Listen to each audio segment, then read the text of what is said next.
Hello girls and boys, आज के इस वीडियो में स्वागत है आपका। आज का जो अपना प्रकरण है वो है अकबर, और जिस विषय के ऊपर पाठ योजना तैयार करनी जा रही है वो है इतिहास विषय। इस प्रकार से आपको ये सारी चीज़ लिख लेनी है। तो जिस भी विद्यालय में आपका प्रशिक्षण चला है उस विद्यालय का नाम, दिनांक, कक्षा, कालांश, समयावधि सारी खाना पूर्ति आपको कर लेनी है। करने के पश्चात में जो आपकी नेक्स्ट हेडिंग वो है आपके शिक्षण के उद्देश्य। शिक्षण के उद्देश्य के अंदर आपको दो कॉलम बनाए, शिक्षण के उद्देश्य और अपेक्षित व्यवहारगत परिवर्तन। शिक्षण के उद्देश्य के बारे में आपको बता दूं, जो भी विषय वस्तु आप बच्चे को पढ़ाना चाह रहे हैं उससे बच्चे के अंदर क्या परिवर्तन आएगा, या जिस भी प्रकरण या जो विषय वस्तु को आप पढ़ाएंगे उससे बच्चे के अंदर आप क्या परिवर्तन लाना चाह रहे हैं, क्या परिवर्तन आपको दिखाई देंगे, आपकी क्या हो जाएंगे अपेक्षित व्यवहारगत परिवर्तन। जैसे मान लो पहला शिक्षण का उद्देश्य ज्ञानात्मक, तो ज्ञानात्मक शिक्षण उद्देश्य अगर बच्चा ग्रहण करता है उसके अंदर आपको निम्न अपेक्षित व्यवहारगत परिवर्तन दिखे जाएंगे। तो ज्ञान उपयोग, कौशल, अभिरुचि, अभिवृत्ति, इस प्रकार से आपको जो छह शिक्षण के उद्देश्य अगर ये बच्चा ग्रहण कर लेता है उससे संबंधित जो आपको अपेक्षित व्यवहारगत परिवर्तन या जो परिवर्तन आपको बच्चे में अगर दिखाई देने पड़ जाते हैं या दिखने लग जाते हैं, समझ लीजिए कि बच्चे ने इस शिक्षण के उद्देश्य को ग्रहण कर लिया है। तो ये हो जाएंगे आपके क्या शिक्षण के उद्देश्य। नेक्स्ट जो आपकी हेडिंग आती है वो आपका शिक्षण के बिंदु। तो शिक्षण के बिंदु क्या क्या आप बच्चों को शिक्षण के बिंदु पाठ्य योजना में पढ़ाएंगे। तो वो जैसे पहला शिक्षण का बिंदु है अकबर का जीवन परिचय, अकबर द्वारा लड़े गए युद्ध और अकबर के नवरत्न। तो ये हो जाएंगे आपके क्या शिक्षण बिंदु। शिक्षण विधि, शिक्षण विधि वो विधि होती है जिसका आप इसके अंदर प्रयोग करेंगे। तो जैसे आप जिस भी विधि का आप प्रयोग करते हैं पाठ्य योजना के अंदर वो भी विधि आप डिफाइन कर दीजिए यहाँ पे। तो जैसे व्याख्यान विधि, प्रश्नोत्तरी विधि, कथन विधि का अपन प्रयोग करेंगे। नेक्स्ट हेडिंग आपकी सहायक सामग्री। सहायक सामग्री या शिक्षण सहायक सामग्री उस सामग्री को कहा जाए जिसमें जो शिक्षण में सहायता प्रदान करती है शिक्षक या छात्र अध्यापक या आपकी। जैसे चौक हो गई, डस्टर हो गई, लपेट प्लग हो गया, चार्ट, मॉडल, चित्र वगैरह, ये सारी सहायक सामग्री के अंतर्गत आती है। पूर्व ज्ञान में आप लिखेंगे विद्यार्थी अकबर के बारे में पूर्व में सामान्य जानकारी रखते हैं। नेक्स्ट हेडिंग है आपके प्रस्तावना प्रश्न। जो प्रस्तावना प्रश्न है उसके अंदर आपको दो कॉलम बना लें, छात्र अध्यापक क्रिया, विद्यार्थी क्रिया। इसके अंदर छात्र अध्यापक द्वारा प्रश्न पूछे जाएंगे, बच्चों द्वारा प्रश्नों के उत्तर दें। जैसे छात्र अध्यापक ने एक प्रश्न पूछा, हिंदुस्तान किस देश को कहा जाता है, बच्चों द्वारा भारत में मुगल वंश का संस्थापक कौन था, बच्चों द्वारा बाबर। बाबर के पुत्र का क्या नाम था, हुमायूं। हुमायूं के पुत्र का नाम बताया, तो बच्चों द्वारा अकबर। अकबर के बारे में आप क्या जानते हैं, तो बच्चे उस प्रश्न का उत्तर नहीं दे पाएंगे। तो इस प्रकार से आपको एक प्रश्न लिख लेना है। और जो प्रस्तावना प्रश्न है उसके बारे में आपको थोड़ी सामान्य जानकारी और दे दूं।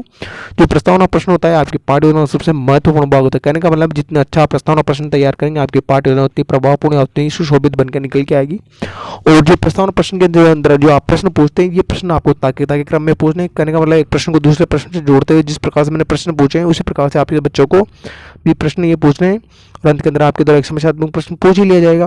नेक्स्ट हेडिंग हो जाएगी आपके उद्देश्य कथन। उद्देश्य कथन में आप लिखेंगे बच्चों आज हम मुगल सम्राट अकबर के बारे में विस्तार पूर्वक अध्ययन करेंगे।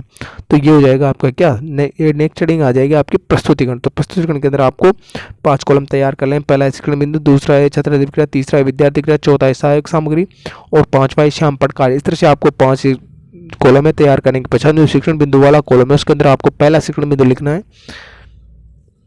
अकबर का जीवन परिचय। तो अकबर का जीवन परिचय से संबंधित देखिए मैंने छात्र उसका विकासात्मक प्रश्नों को आप लिख लीजिए। विकासात्मक प्रश्नों के उत्तर दे देंगे बच्चे। और जो छात्र अध्यापक कथन है इसके अंदर छात्र अध्यापक कथन के अंदर अकबर का जो संपूर्ण सामान्य जो जीवन परिचय उसको लिख लेना है।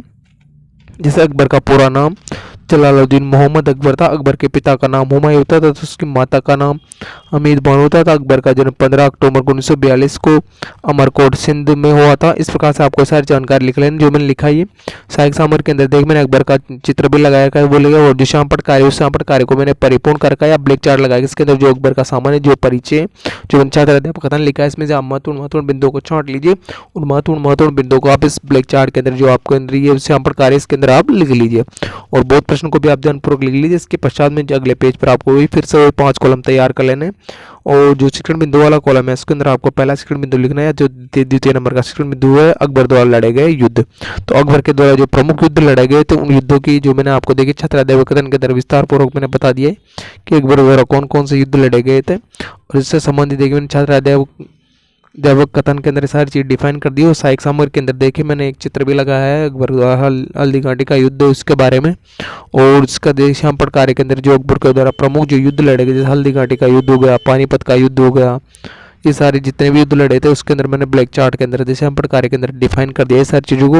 और बहुत प्रश्न को के बारे में आपको बता दें जो बहुत प्रश्न होते हैं वो छात्र अध्यापक के द्वारा पूछे जाते हैं। और इसलिए पूछे जाता है कि जो विषय वस्तु उसने बच्चों को पढ़ाई बच्चों के अंदर उसका ध्यान एकाग्रचित होकर लगा रहे उसका ध्यान इधर उधर भटके, जैसे बहुत प्रश्न जाते हैं द्वारा पूछे जाते हैं।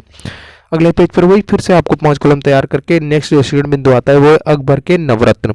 तो अकबर के नवरत्न संबंधित एक मैंने विकासात्मक प्रश्न और छात्र अध्याय कथन दोनों लिखा है। तो इस छात्र अध्याय कथन के अंदर अकबर के जो प्रमुख नवरत्न थे उन नवरत्नों के बारे में मैंने आपको इसके अंदर जानकारी दे दी।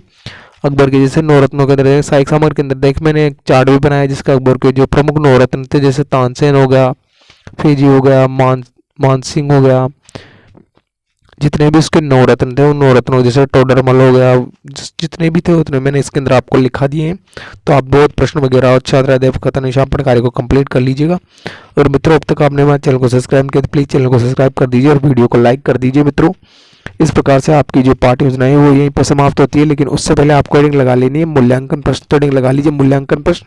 जो मूल्यांकन प्रश्न होते हैं वो छात्र अध्यापक को द्वारा इसलिए पूछा जाता है कि उसने जो विषय वस्तु बच्चों को पढ़ाई वो बच्चों ने सीखी अथवा नहीं सीखी, कितनी सीखी, इस बात की प्रतिपुष्टि या फीडबैक लेने के लिए ये मूल्यांकन प्रश्न छात्र अध्यापक द्वारा बच्चों से किए जाते हैं और बच्चों द्वारा ये प्रश्नों के उत्तर दिए जाते हैं। छात्र अध्यापकों द्वारा उनका मूल्यांकन कर लिया जाता है और अंत के अंदर आपको बच्चों को गृह कार्य देना ताकि बच्चे घर पे जाकर आसानी से कर सके। आशा करता हूँ कि आपको जो वीडियो अच्छा लगा होगा तो प्लीज़ वीडियो को लाइक करें, शेयर करें और चैनल को सब्सक्राइब करना ना भूलें और जो घंटे वाला आइकन है उसको ऑन कर लें। और आपको और भी पाठ योजना की आवश्यकता है तो हमारे चैनल के पेज पर जाएँ, अगर वहाँ पर भी नहीं मिलती है तो फिर भी प्लेलिस्ट मैंने बना रखी है तो प्लेलिस्ट में आपको मिल जाएगी। मित्रों के लिए आपका बहुत बहुत धन्यवाद। जय हिंद, जय भारत, वंदे मातरम।